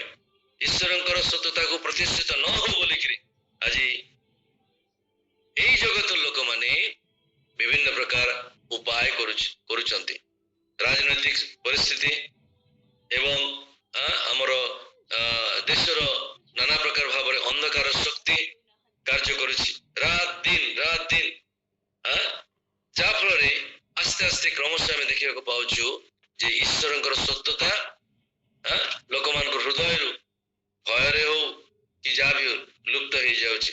ଈଶ୍ୱରଙ୍କର ଯାହା ଫଳରେ ଈଶ୍ୱରଙ୍କର ପ୍ରତି ଲୋକମାନଙ୍କର ଭକ୍ତି କମି ଯାଉଛି, ଅଧାର୍ମିକତା ରାଜତ୍ୱ ବେଶୀ ବଢୁଛି ଏବଂ ସେଟା ଆସ୍ତେ ଆସ୍ତେ ବେଶୀ ଜୋର ପ୍ରକାଶିତ ହଉଛି ଏବଂ ସେଇ ଅଧାର୍ମିକତା ସତ୍ୟର ପ୍ରତିରୋଧ କରୁଛି। ପ୍ରିୟ ମଣ୍ଡଳୀ, ଆଜି ଏଇ କଥା ଆମକୁ ଜାଣିବାକୁ ପଡିବ, ଈଶ୍ୱରଙ୍କର ସତ୍ୟତାକୁ ଯେତେ ଅଧାର୍ମିକତାର ଶକ୍ତି ପ୍ରତିରୋଧ କରିବ ସେତେ ସେ ବ୍ୟାପିବ। ପରିତ୍ରାଣର ମଶାଳ, ପରିତ୍ରାଣର ଅଗ୍ନିକୁ କେହି ପାଣି ଦେଇକିରି କି ଆଉ କୌଣସି ପ୍ରକାର ରାଜନୈତିକ ଶକ୍ତି ଦ୍ୱାରା ବା ବିଭିନ୍ନ ପ୍ରକାର ଶକ୍ତି ଦ୍ୱାରା ଲୁପ୍ତ ଗୁପ୍ତ କରିପାରିବ ନାହିଁ। ଈଶ୍ୱରଙ୍କର ପବିତ୍ରତା, ଈଶ୍ୱରଙ୍କର ପରିତ୍ରାଣର ସୁସମାଚାର ଆହୁରି ପ୍ରଭାବଶାଳୀ ହବ, ଆହୁରି ଶକ୍ତିଶାଳୀ ହବ ଏବଂ ଯେଉଁମାନେ ଅଧାର୍ମିକତା କରୁଛନ୍ତି ପ୍ରଭୁ ସେଇମାନଙ୍କୁ ନିଶ୍ଚୟ ଧରିବେ ଦିନେ, ସେଇମାନଙ୍କୁ ପ୍ରଭୁ ଧରିବେ। ଆମମାନଙ୍କର ପ୍ରାର୍ଥନା, ଆମମାନଙ୍କର ପ୍ରଚେଷ୍ଟା ଏବଂ ଈଶ୍ୱରଙ୍କର ମହିମା ସେମାନଙ୍କର ଉପରେ। କିନ୍ତୁ ଯେତେବେଳେ এই ସମସ୍ତ ପରିସ୍ଥିତି ଘଟୁଛି, ଇସ୍ରାଏଲକୁ ପ୍ରଭୁ କହୁଛନ୍ତି ଯିଶାୟା ଭାବଦଙ୍କ ଦ୍ୱାରା ଯେ ତମେ ସ୍ଥିର ହେଇକି ରୁହ, এই ଅନ୍ଧକାର ଆସିବ, ଘନୀଭୂତ ହବ, କିନ୍ତୁ ପରିତ୍ରାଣର ସୁସମାଚାର ତମ ବଂଶ ଦେଇକିରି, ଦାଉଦ ବଂଶ ଦେଇକିରି, ତମ ମଧ୍ୟ ଦେଇକିରି ଉତ୍ପନ୍ନ ହବ ଏବଂ ତମ ଉପରେ ସେ ଆଲୋକ ଉଦିତ ହବ। ପ୍ରିୟ ମଣ୍ଡଳୀ, ଆଜି ଆମେ ହତାଶ ହେବା ନାହିଁ, ଆଜି ଆମେ ନିରାଶ ହେବା ନାହିଁ, ଆଜି ଆମେ ଭାଙ୍ଗି ପଡିବା ନାହିଁ, କିନ୍ତୁ ପବିତ୍ର ପରମେଶ୍ୱରଙ୍କର ପବିତ୍ର ସୁସମାଚାର, ପବିତ୍ର ବିଷୟ ଆଜି ସେ ଆମମାନଙ୍କୁ ଦେଇଛନ୍ତି, ଶାନ୍ତିର ବାର୍ତ୍ତା। ଆମେ ଧନ୍ୟବାଦ ସହକାରେ ଅନ୍ୟମାନଙ୍କ ନିକଟରେ ବିତର୍କ ନ କରି, ନାନା ପ୍ରକାର ଯୁକ୍ତି ତର୍କ ନ କରି ଆମେ ବିଜ୍ଞତାର ସହିତ ଯଦିଓ ସେମାନେ ଈଶ୍ୱରଙ୍କର ପବିତ୍ର ସୁସମାଚାରକୁ, ଈଶ୍ୱରଙ୍କର ପବିତ୍ରତାକୁ ମୂର୍ଖ ଭଳିଆ ହୟନୀୟ ପକ୍ଷୀ, ଚତୁଷ୍ପଦ, ସରୀସୃପ, ମୂର୍ତ୍ତି ବିଶିଷ୍ଟ ପ୍ରକୃତି ସହିତ ସେମାନେ ଈଶ୍ୱରଙ୍କର ଗୌରବକୁ ସେମାନେ ପରିବର୍ତ୍ତନ କରିଛନ୍ତି, କିନ୍ତୁ ଆଜି ଆମ ନିକଟରେ ଯୋଉ ପବିତ୍ର ସୁସମାଚାର ରହିଛି, ଆଜି ଆମମାନଙ୍କ ପାଖରେ ଯେ ପବିତ୍ର ଆତ୍ମାଙ୍କର ଶକ୍ତି ରହିଛି, ଆମମାନଙ୍କ ପାଖରେ ଯେ ଶାନ୍ତି ଆନନ୍ଦର ବାର୍ତ୍ତା ରହିଛି, ତାହା ଜଗତର ପ୍ରତ୍ୟେକଙ୍କ ପରିତ୍ରାଣର କାରଣ ହବ, ଅନ୍ଧକାର ରକ୍ଷା କରିବାର କାରଣ ହବ। ଆଉ ସେଟା ସେଇ ପାଇଁ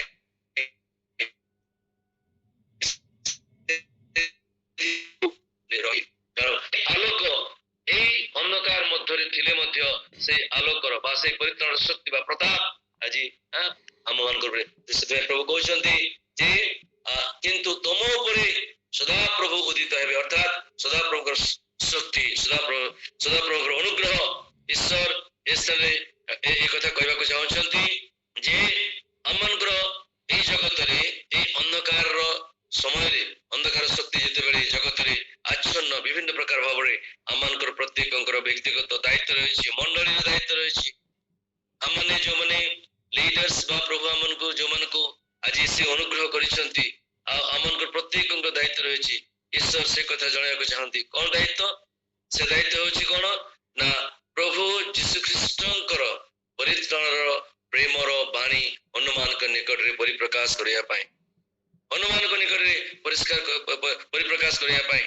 ପ୍ରଭୁ କହୁଛନ୍ତି ଯେ ଯେତେବେଳେ କୌଣସି ବ୍ୟକ୍ତି ଉପରେ ଅତ୍ୟାଚାର ହଉଛି, ଯେତେବେଳେ ଜେରୁସାଲେମକୁ ଆମେ ଦେଖିବା ଯେ ସୈନ୍ୟ ସାମନ୍ତ ଘେରି ଯାଇଛି, ଆଉ ସେତେବେଳେ ଧ୍ୱଂସ ସନ୍ନିକଟ, ଆଉ ସେତେବେଳେ ସେମାନେ ଚିତ୍କାର କରିବେ, ହେ ପ୍ରଭୁ, ହେ ମସିହ, ତୁମେ ଆମକୁ ରକ୍ଷା କର।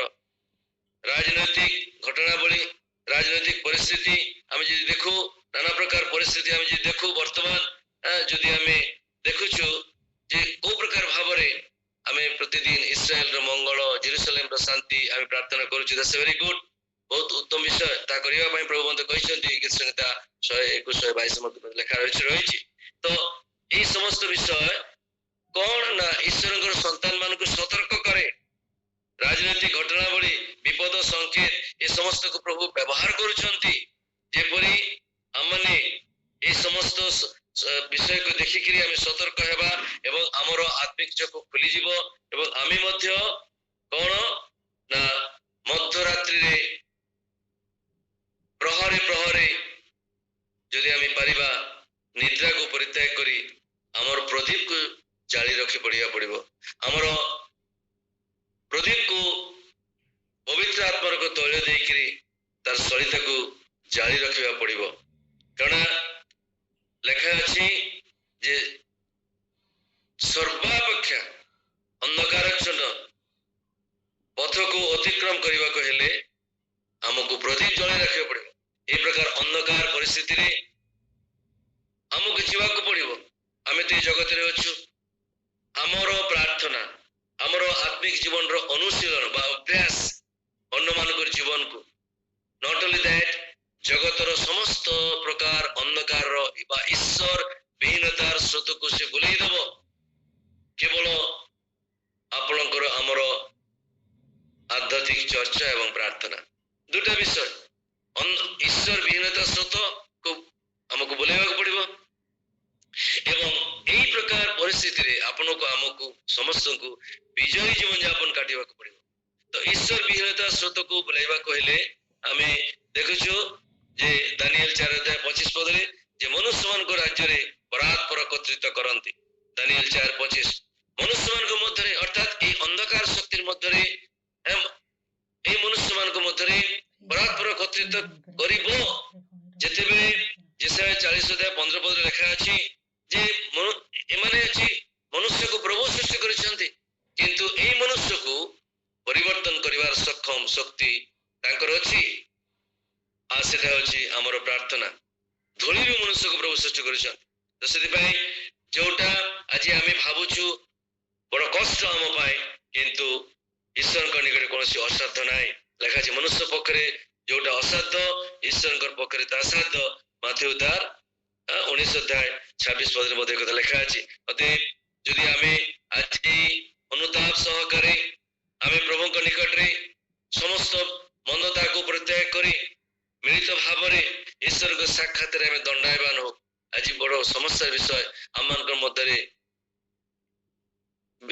डिसयूनिटी अनैक्यता हमने विभिन्न प्रकार आज डिनोमिनेशन आज आमान को विभिन्न भाषा विभिन्न प्रकार कल्चर संस्कृति मध्य रहिले मध्य आमनकर गोटे ईश्वर जणे ईश्वर गोटे बपतिस्मा गोटे पवित्र आत्मा एई एकता अनेकंकर मध्य नाही जो एकता आमनकर परिस्थिति को परिवर्तन करि परिबो जो एकता आमनक मध्य रे ईश्वर विहीनता स्रोत को बुलाई दे परिबो आमनकर प्रार्थना आमनकर ईश्वरकर प्रति आग्रह ईश्वरकर प्रेमर शक्ति ए ईश्वर विहीनतार विपरीत स्रोत को बुलाई देव प्रिय मंडली सदा प्रभु कथा कहती जेरेमिया 32:27 पद रे एक कथा लिखा अछि ईश्वर को देख मु अर्थात आमी मु सदा प्रभु समुदाय मर्तर ईश्वर मोर कोन असाध्य किछि अछि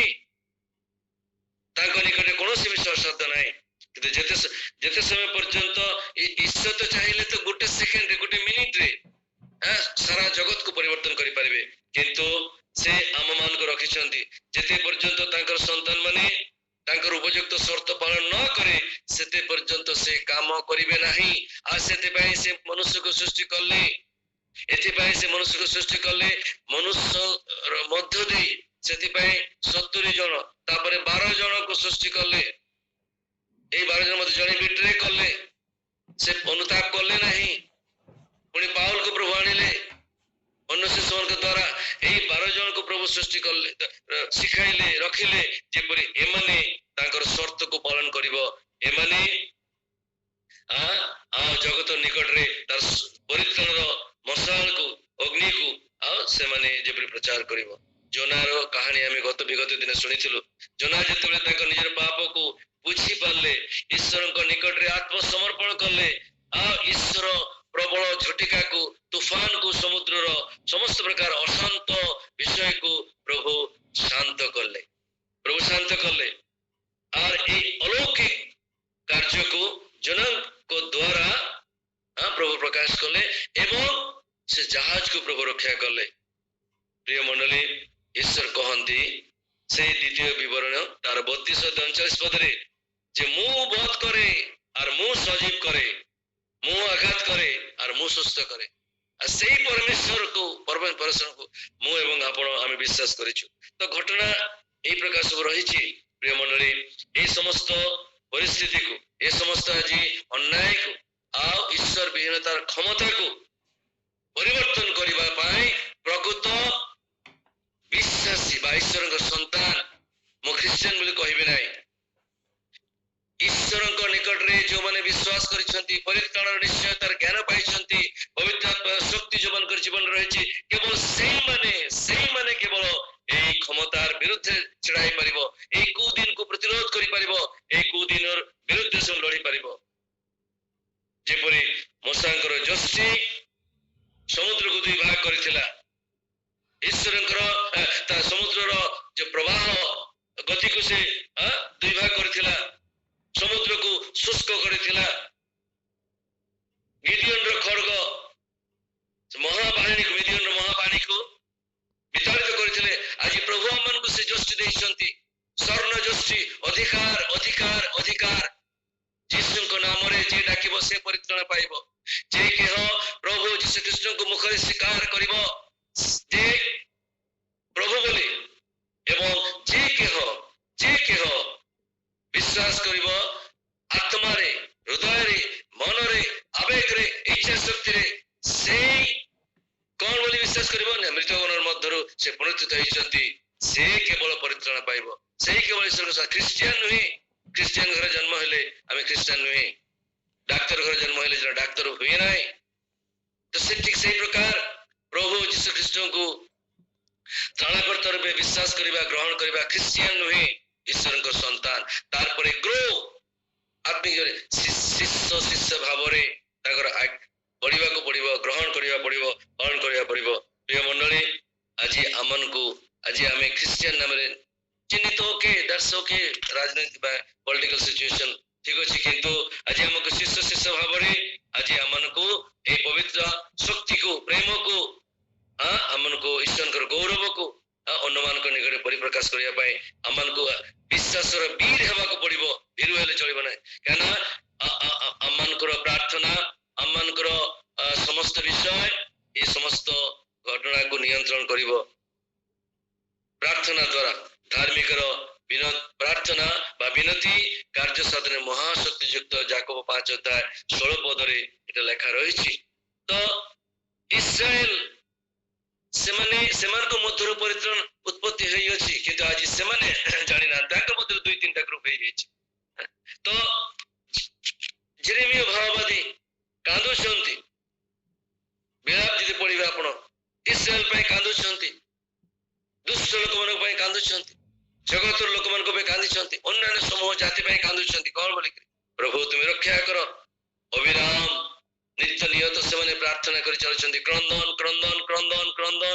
ଆଉ ଈଶ୍ୱର ଜେରେମିୟର ଅବିରତ କ୍ରନ୍ଦନର ପ୍ରାର୍ଥନା, ଏକାଗ୍ରତାର ପ୍ରାର୍ଥନା, ପ୍ରସ୍ତୁତିର ପ୍ରାର୍ଥନା, ପବିତ୍ର ଆତ୍ମା ଶକ୍ତିର ପ୍ରାର୍ଥନା, ପବିତ୍ର ଭାଷା ପରଭାଷାର ପ୍ରାର୍ଥନା ପ୍ରଭୁ ଶୁଣିଲେ ଏବଂ ଇସ୍ରାଏଲକୁ ରକ୍ଷା କଲେ। ଲେଖା ଅଛି ଅଧିକାଂଶকে ରକ୍ଷା କଲେ। ସମସ୍ତ, କାହିଁକି ନା ସମସ୍ତେ ପରିତ୍ରାଣ ପାଇବେ ନାହିଁ, ଯଦିଓ ପରିତ୍ରାଣ ସମସ୍ତଙ୍କ ପାଇଁ।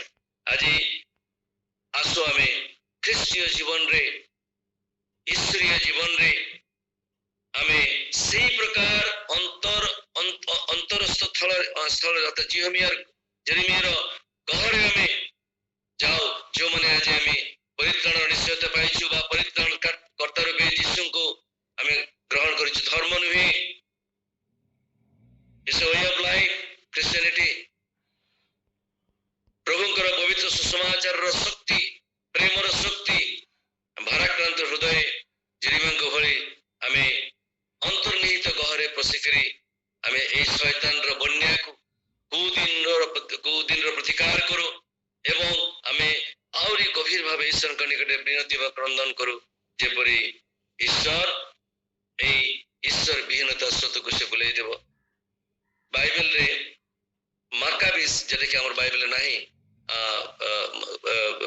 ଆମର କ୍ୟାଥୋଲିକ ବାଇବେଲରେ ଅଛି, ସେକେଣ୍ଡ ମାକାବିସ୍, ଯେଟା ଜିହୁଦା ଲେଖିଛନ୍ତି ବୋଲି ଲେଖା ଅଛି, ତା 2:5 ଲେଖା ଅଛି, ଜେରେମିୟ ଗହରେ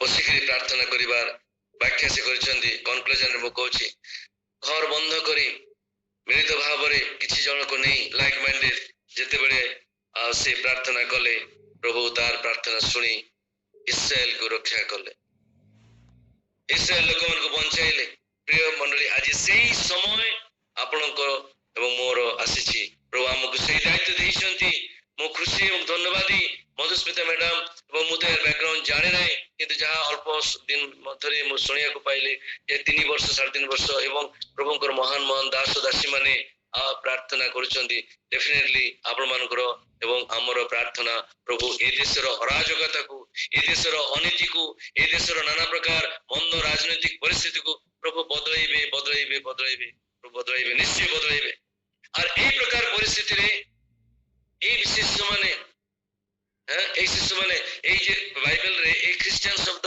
প্রায় 3 থর লেখা আছে কিন্তু 282 থর ডিসাইপল ডিসাইপল ডিসাইপল এটা লেখা রয়েছে তো এই প্রকার অন্ধকার শক্তি মধ্যে আজি আপনকু আমকু মণ্ডলী কু প্রভু রাখিছন্তি বিজয়ী জীবন যাপন কাটিবা পাই কি প্রকার আমি বিজয়ী জীবন কাটিবা কি প্রকার আমি করিবা তুরির শব্দ শুনিকিরি जी कल 33 अध्याय 4-5 पद तुरीर शब्द सुई करी जदी से लोक सचेतन न हुए ताले खड़ग तांकर ऊपर आसिक उपस्थित हबो आ संहार से संहार हे जिवो आ जदी एवं रक्त तांकर मस्तके वर्तिबो लेखा अछि कि तुरीर शब्द सुनी करी सचेतन हेबे ताले से बंचिबो प्रिय मंडली प्रभु विभिन्न भाव रे आज तांकर वक्ता मान को द्वारा तांकर शिष्य मान को द्वारा शिष्य मान को द्वारा से मंडली को गठन करिया पाए आत्मिक जीवन अभिवृद्धि पाए देशर लोक मान को सुरक्षा देवा पाए सुरक्षित हेबा पाए विपद रु ओरी जीवा पाए प्रभु विभिन्न भाव रे तांकर वाक्य देई तांकर साक्ष्य देई तांकर विभिन्न परिस्थिति कहानी रोग दुख द्वारा विभिन्न प्रकार भाव रे प्रभु रोग दुख दियंते नै से प्रेममय क्षमामय दयामय किंतु ही अलाउड शैतान परमिशन नै करी ए समस्त विषय घटुची आज शैतान तार तांडव लीला करुची किंतु प्रभु आज अमन को सचेतन करुछथि एवं प्रभु अमन को उत्साहित करुछथि ए प्रकार दुख समय मध्य हम ऊपर प्रभु आलोक प्रदान करिवे हम मान को ऊपर आलोक प्रदान करिवे दिस इज प्रॉमिस तो एई परित्राणर मशाल एई पवित्रर ज्योति एई परित्राणर अभिज्ञता को हमने छळे बले कौशले प्रेम द्वारा निमंत्रण द्वारा आप्यायित करबा द्वारा चर्चा करबा द्वारा प्रार्थना द्वारा आमे से मान को निकट रे आमे परित्राण सुसमाचार को पहुंचाई परिबा एवं आमे मध्य सर्प परि चतुर एवं जगत कपट परि सरल हेकरी आमे जीवन यापन करि परिबा ईश्वर के आत्मा को ही जे अमन को एई प्रकार परिस्थिति रे युद्धर सज्जा अर्थात कौशल नीति जहाँ प्रभु अमन को तार वाक्य द्वारा कहिसंती इस शैतान रो नाना प्रकार चातुरी नाना प्रकार बाधा नाना प्रकार आपत्ति तार सम्मुखे छिड़ा हवा कहले अमन को रक्त मांस शरीर नहीं कि हमें केबे परिबा नहीं नेवर नेवर नेवर आत्मिक मनुष्य हवा को पड़िबो प्राणिक आत्मा को सहित पवित्र आत्मा को मिसिबा को पड़िबो तेबे जाई करी सेही पवित्र आत्मा ए प्राणिक आत्मा सहित मिसले से कौन कहबा को पड़िबो कौन प्रार्थना करिया आपन से सिखाइबे आर शैतान रो आधिपत्य आम जीवन रे रहिबो नै बरं से युद्ध करिवो आ परास्त करिवो अतएव ईश्वरंकर अमान को युद्ध ए पॉलिटिकल युद्ध नुहे अमान को युद्ध जगतर शक्ति विरुद्ध नुहे अमान को युद्ध आधिपत्य शैतान रो शक्ति विरुद्ध शैतान मनुष्य को व्यवहार करुछि विभिन्न प्रकार राजनीतिक शक्ति के व्यवहार करुछंती लीडर्स मन को व्यवहार करुछंती पॉलिटिकल लीडर मन को एवं देश रे ए अराजकता अशांति आ एकत्रित करिछि एकत्रित को ए अंधकार शक्ति को ए जगतपति शक्ति को लड़ाई करिया को हेले इफिसियो 6 अध्याय 11 ରୁ 13 पद लिखा अछि जे समस्त दुष्ट आत्मा मन को सहित आज अमन को मल्ल युद्ध होछि तो ए समस्त शक्ति विरुद्ध रे अमन को छिड़ाव कहले दिन रो प्रतिरोध करिया कहले अमन को से परित्राण शिरस्थान आ धार्मिकतार बुकपटा विश्वास रो ढाल सुसमाचार रो पादुका सत्यर कटिबंधन नहीं करी अमन को शक्त होगा पड़िबो वर्तमान प्रिय मंडली शेषरे मैं कथा कहया को चाहे प्रस्तुतिकरण समय अमन को छिड़ा हवा को पड़िबो ଆମମାନଙ୍କୁ ଆଣ୍ଠୁରେ କଥା ନେଲିଂ ଖ୍ରୀଷ୍ଟିଆନ ନେଲିଂ ଡିସାଇପଲ ଆମମାନଙ୍କୁ ଆଣ୍ଠୁରେ କଥା କହିବା ପଡିବ ମୁଖରେ କମ ଆମମାନଙ୍କୁ ନିରବ ଆମମାନଙ୍କୁ ଆର୍ତ୍ତସ୍ୱର ଆମମାନଙ୍କର ପ୍ରାର୍ଥନା ଆଉ ଅଳ୍ପ କାଳ ଆଉ ବେଶୀ ନୁହେଁ ଜେରୁସାଲେମରେ ଅଲରେଡି ଥର୍ଡ ଟେମ୍ପଲ ଅର୍ଥାৎ ଜେରୁସାଲେମ ବିଲ୍ଡିଂ ନିର୍ମାଣ କାର୍ଯ୍ୟ ଶୁରୁ ହେଇଯାଇଛି ଏବଂ ଇସ୍ରାଏଲ ଲୋକମାନଙ୍କ ବିଭିନ୍ନ ଅଞ୍ଚଳରୁ ବିଭିନ୍ନ ଦେଶରୁ ସେମାନେ ଡାକୁଛନ୍ତି ଏକତ୍ରିତ ହେବା ପାଇଁ ଏବଂ ଆଉ ସେମାନେ ତାଙ୍କର କାର୍ଯ୍ୟ ଶୁରୁ କରିଛନ୍ତି ତାମାନେ ଭେରି ସୋ ନିୟର ପ୍ରଭୁ ଯୀଶୁଙ୍କର ସେକେଣ୍ଡ କମିଂ ଅତି ଅଳ୍ପ ଦିନରେ ବା ଅଳ୍ପ ସମୟ ମଧ୍ୟରେ ହେବାର ଚିହ୍ନ ଆମେ ଦେଖିବାକୁ ପାଉଛୁ ତ ସେଥିପାଇଁ ବର୍ତ୍ତମାନ ସମୟ ଅଛି ବର୍ତ୍ତମାନ ଆମମାନଙ୍କ ମଧ୍ୟରେ ଈଶ୍ୱରଙ୍କର ସେ ଜ୍ୟୋତି ଆମମାନଙ୍କ ମଧ୍ୟରେ ଈଶ୍ୱରଙ୍କର ଯୋଉ ଶକ୍ତି ଆମମାନଙ୍କ ମଧ୍ୟରେ ଈଶ୍ୱରଙ୍କର ଯୋଉ ପ୍ରେମ ଆମମାନଙ୍କ ମଧ୍ୟରେ ଈଶ୍ୱରଙ୍କର ଯୋଉ ଅଧିକାର ରହିଛି ସେ ଅଧିକାରକୁ ଆମେ ବୁଦ୍ଧିର ସହିତ ଜ୍ଞାନର ସହିତ ଆତ୍ମାଙ୍କ ସହିତ ସାବ୍ୟସ୍ତ କରୁ ଯେପରି ଆମର ପ୍ରତିବାସୀ ଆମର ପରିବାର ଆମର ଦେଶ ଆମର ରାଜ୍ୟ ଆମର ପଞ୍ଚାୟତ ଆମର ଜିଲ୍ଲା ଯେନ ଉଦ୍ଧାର ପାଏ ରକ୍ଷା ପାଏ ଗଡ୍ ସାଇଜ ଭିଜନ ଈଶ୍ୱର ଚାହାନ୍ତି କେହି ଯେପରି ବିନଷ୍ଟ ନ ହଉ ସମସ୍ତେ ପରିତ୍ରାଣ ପାଆନ୍ତୁ ଆମର ପିଲା ଛୁଆ ମାନେ ଆମର ପ୍ରଜନ୍ମ ନେକ୍ସଟ ଜେନେରେସନ ଟୁ ଜେନେରେସନ ଆଜି ଆମେ କଣ ସେମାନଙ୍କ ପାଖରେ ଛାଡିକି ଯିବୁ ଆଜି କଣ ଆମେ ଆମର ଆଦର୍ଶ ଆମର ନୀତି କିଛି ଠିକ ନାହିଁ କିନ୍ତୁ ଈଶ୍ୱର ଯୋଉ ଆଦର୍ଶ ଯୋଉ ନୀତି ଯୋଉ ପ୍ରେମ ଯୋଉ ସତ୍ୟତା ଆମମାନଙ୍କୁ ଦେଇଛନ୍ତି ଅନ୍ଧକାର ଉପରେ ବିଜୟୀ ଜୀବନ ଯାପନ କି ପ୍ରକାର କାଟିବା ଈଶ୍ୱର ବିହୀନତା ସତ୍ୟକୁ ଆମେ କେମିତି ବୁଲେଇ ଦେଇ ପାରିବା ସେଇ ସମସ୍ତ ବିଷୟକୁ ଯଦି ଆମମାନଙ୍କର ଅନୁଶୀଳନ ଜୀବନରେ ଆମେ ଅନୁଶୀଳନ କରୁ ଅଭ୍ୟାସ କରୁ ଆମର ପିଲାମାନେ ନେକ୍ସଟ ଜେନେରେସନ ସେମାନେ ଶିଖିବେ ଆଉ ସେମାନେ ମଧ୍ୟ ସେଟାକୁ ଅଭ୍ୟାସ କରିବେ ପ୍ରଭୁ ଆମମାନଙ୍କୁ ଆଶୀର୍ବାଦ କରନ୍ତୁ ପ୍ରଭୁ ଆମମାନଙ୍କୁ ପ୍ରସ୍ତୁତ କରନ୍ତୁ ପ୍ରଭୁ ଆମମାନଙ୍କୁ ସେ ଆତ୍ମାଙ୍କର ଚାଳନା ପ୍ରେରଣା ଶକ୍ତିରେ ଶକ୍ତିଶାଳ କରନ୍ତୁ ଯେପରି এই କୁଦିନର ପ୍ରତିକାର କରୁ କରୁ ଆମମାନେ ଆମମାନଙ୍କର ଯୋଉ ସମସ୍ତ ଶଯ୍ୟା ରହିଛି ଈଶ୍ୱରଙ୍କର ଶଯ୍ୟା এই ସମସ୍ତ ଶଯ୍ୟାରେ ଆମେ ଯେପରି ଯୁଦ୍ଧ ଶଯ୍ୟାରେ ଆମେ ଶୈତାନର ଚାତୁରୀ ଭିତରେ ଛିଡା ହେଇପାରିବା ଏବଂ ପ୍ରତିରୋଧ କରିପାରିବା ଏବଂ ଅନେକଙ୍କୁ ଆନନ୍ଦ ଶାନ୍ତି ମୁକ୍ତି ପରିତ୍ରାଣର ପ୍ରେମର ସୁସମାଚାରକୁ ଜଣାଇ ପାରିବା ସୋ ଦ୍ୟାଟ୍ ଈଶ୍ୱରଙ୍କର ରାଜ୍ୟ ସମୃଦ୍ଧି ହେବ ଆମେନ୍। ପ୍ରଭୁ ଆମମାନଙ୍କୁ ଏବଂ ଆମ ପ୍ରତ୍ୟେକଙ୍କୁ ଏହି ବାକ୍ୟ ଦ୍ୱାରା ଆଶୀର୍ବାଦ କରନ୍ତୁ ଏବଂ ଯାହା ମୁଁ ଛାଡ଼ିଗଲି ପବିତ୍ର ଆତ୍ମା ଯେପରି ଆହୁରି ତାର ଗଭୀରତ୍ୱକୁ ପ୍ରକାଶ କରିବେ ଏବଂ ଆମମାନେ ପ୍ରଭୁଙ୍କର ବାଧ୍ୟ ହେଇକି ଜୀବନ କାଟି ପାରିବା ଆଉ ସେଥିପାଇଁ ପ୍ରଭୁ ଆପଣଙ୍କୁ ଏବଂ ଆମକୁ ପ୍ରତ୍ୟେକଙ୍କୁ ଆଶୀର୍ବାଦ କରନ୍ତୁ ଆମେନ୍।